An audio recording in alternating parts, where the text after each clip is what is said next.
All right, what's up, everybody? Welcome back to MMA Ventures. Today we're going to be going over the fights that just happened last weekend or last night, which was Gane versus Rozenstruik. So I apologize for not getting the video out for the breakdown before the fight. Obviously, just got busy with work and stuff like that. So gonna go over it. Just starting off right here, Dustin Jacoby versus Max Grinchen. It was a very close fight. I remember I had Grinchen kind of up. But I feel like Dustin Jacoby really stole it in the early rounds, and that's what won him the fight, basically. So not really it was a really good fight, but it wasn't the best fight. So that fight was pretty straightforward. I would like to see Dustin Jacoby move up, see what he could do. I think he's on a 4-fight win streak, so that's gonna be fun. And then you have Grincham, who missed weight, I believe. I believe he weighed in at 210 pounds, which is kind of crazy for light heavyweight. It makes you think how much weight was he actually cutting for the fight. Um, all right, so the next fight you had Ronnie Lawrence versus Vince Cachero. Vince Cachero and Ronnie Lawrence are both kind of like up and coming guys, like contenders, what would you call young hungry guys? I guess I don't know. There's a word for it. I can't think of it right now, but whatever. So you have Ronnie Lawrence, who's coming off the contender series. They kind of hyped him up like he was like some highlight reel. Like he throws a lot of cool, flashy stuff. But I mean, obviously, this is one fight. It didn't really translate to a highlight reel KO. And same thing, Vince Cachero is, you know, he's not a UFC veteran, but he's had a lot of fights in the UFC. It was kind of a tough matchup for Ronnie Lawrence, considering it was his first fight in the UFC. He looked really impressive from bell to bell, just dominant. Really put on a great grappling and striking performance. I would love to see what he's got in the near future. Um, but yeah, I mean, he's got a lot of potential. He's potentially a big game player at 135. With his size, he's got very long arms, and just his wrestling is so dominant. And then he's really got the whole package. His striking, if let's say his striking looks as good as his wrestling did, then yeah, we're on par. He's on par to probably be up in the top 10 of the 135-pound division. But moving on from that, you have Sabina Mazzo versus Alexis Davis. Alexis Davis really just showed her veteran presence and really just dominated this fight from bell to bell. The first round, Mazzo was showing why she was the favorite by boxing her up and just really putting some combos on her. But Alexis Davis, being the veteran she is, she knew, okay, can she keep up the pace if she's on the ground for half of a fight? And the answer to that was no, she could not. So she took her to the ground, and that was that. I mean, pretty self-explanatory fight. Right there. This was kind of the night of the underdogs, if you look at it. I mean, the first two fights were veteran or favorites to win, but the next two are not. Which brings us to Thiago Moises versus Alexander Hernandez. Thiago Moises looked really impressive in this fight. Alexander Hernandez did not look like a minus 225 favorite going into this fight. Um, I don't know. This is my thing. Like Thiago Moises, I understand he was winning the fight and he was dominant the whole fight. But why wait? Like it just irks me when the fighter starts talking. The fighter starts talking when there's like a minute left and he's already got it in the bag. It's like talk your smack, man, talk your shit, but talk that shit the whole fight. Don't be one of these guys that's just, oh, now I'm winning. Like, you know what I mean? It's easy to talk shit when you're winning. It's hard to do it when you're on the receiving end of an ass whoop. Nonetheless, I think there was some trash talk between the two before the fight. Maybe that's why because he was really like, come on. Uh, Other than that, Thiago Moises looked really impressive. His striking looked really good, and I know he's lethal on the ground. Um, Alex Hernandez, hopefully he bounces back. I mean, he didn't look horrible, but he did not look like a minus 225 fighter. He had a weird stance going into this fight. Like he was just looking for that one punch knockout. And I was telling my dad because we were watching the fights together, and I was actually telling him like Alex Hernandez was a world beater until he fought Cowboy. And then since then, he hasn't really, not a world beater. Like, I don't want to say he was like a world beater, like unbeatable, but he was really good. And I feel like they kind of do this thing, the UFC, they kind of do this thing where they just feed the young, hungry fighter to this veteran to try to make a name off of him, and it does not work out. And then that fighter's never the same.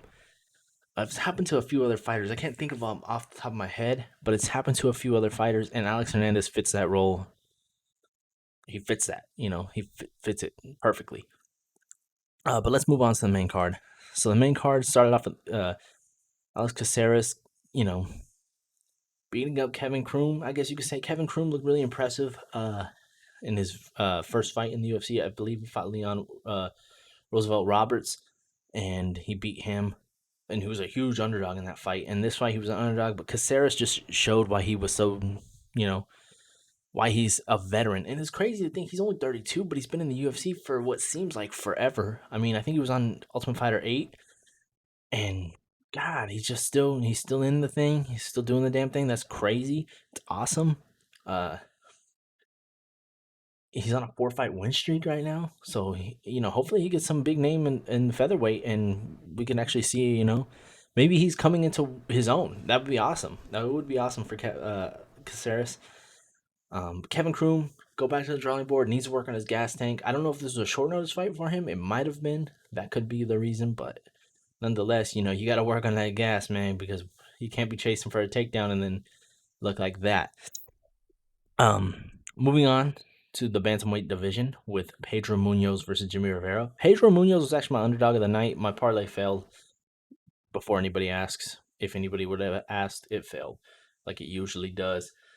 But yeah, you had Pedro Munoz and Jimmy Rivera. It was a scary fight when you have a bet on Pedro Munoz to win. But he just tore up that calf, tore up that front leg, and Rivera, what a beast, man! What a beast Rivera is for staying in there and trading with him and throwing strikes. And yeah, Rivera looked like he could finish that fight a few times in that third round, and it was really scary. Next you had Buena Silva versus Dela Rosa. I mean, not the most entertaining co-main event, or not. That wasn't the co-main event. Not the most entertaining flyweight bout between two women. It was a draw because Buena Silva lost a point in the first round by stopping the takedown by grabbing the fence, which, hey, you should lose a point for that. But very interesting. I mean, it was just not eventful of a fight. I know De La Rosa is a submission fighter, so that's what she was going for. And yeah, I don't know. Wasn't that fun of a fight. 10 out of 10 would not recommend. Next fight was Nikita Krylov versus Magarev and Kailov. I call him Abe Lincoln. He kind of looks like Abe Lincoln. Whatever. Krylov was actually my underdog, another underdog that I put on a parlay because he's not bad. And arguably I had it 1-1 going into the third, but then Magomed really just took over and dominated that third round by taking them down at will and just holding them, just doing anything to get the win, which, it's good to see that Magomed can do that after having 2 back-to-back phenomenal knockouts. Nikita Krylov, what's next for him? Where is he at? He was number 8. He won't be number 8 coming tomorrow. I mean, his last fight was against Johnny Walker, and he beat Johnny Walker. Yeah, I mean, and then he lost to Glover Teixeira, just lost to Blokovich, lost to Kronokov. I don't know how to say that, but I mean, interested to see where they go with him.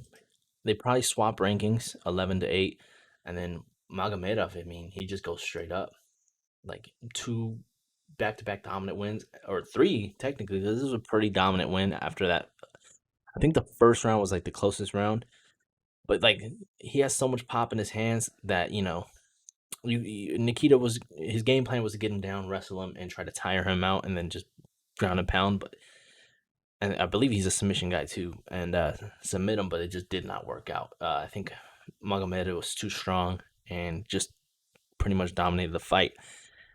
Now next, moving on to the main event. Ooh, what a barn burner this was. No, in all seriousness, Gane did what he had to do to win. Jairzinho did not show up to win or lose. I think he just showed up to get paid. I don't know what it was, but whatever happened. The fight was not that entertaining. So we still have so many questions about Gane. That it's like you can move him up in the ranking because he's number 7, but it's like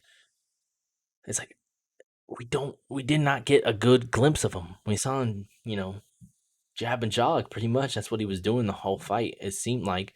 And shot for 14 takedowns. I did not know that. I mean, just watching the fight was like watching, you didn't really notice anything. The only thing I really was impressed by was his jab. But Jairzinho, man, did not show up to throw to fight. He didn't really throw that much. I mean, yeah, really sucks. Really sucks. Yeah, a lot of them were just leg kicks. If you look at the both of them threw, leg kicks a lot. I don't know why Jairzinho didn't go to the body more. Um, I don't know. But yeah, just a disappointing performance by Jairzinho. Hopefully he bounces back. I just feel like they respect each other's power too much, and that kind of reflected in a kind of a boring fight. But yeah, that's about it. That explains that event. I mean, we've had so many banger UFC cards that we were bound to get one that wasn't good, and then we have another banger next weekend. Oh my god! Oh my god! I'm just gonna give you a sneak preview of this next card. Look at this. Ooh. Ooh. This is beauty. This is beauty. This is beauty. That's all I gotta say. This is beauty.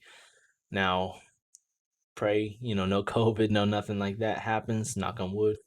But hey, we're gonna get a good card no matter what. Even if COVID happens. I mean, I don't want to wish it on any fight, but I'll get into that later. I'll get into that in my next video. But anyways, hope you guys enjoyed, and I'll see you guys next time. Peace.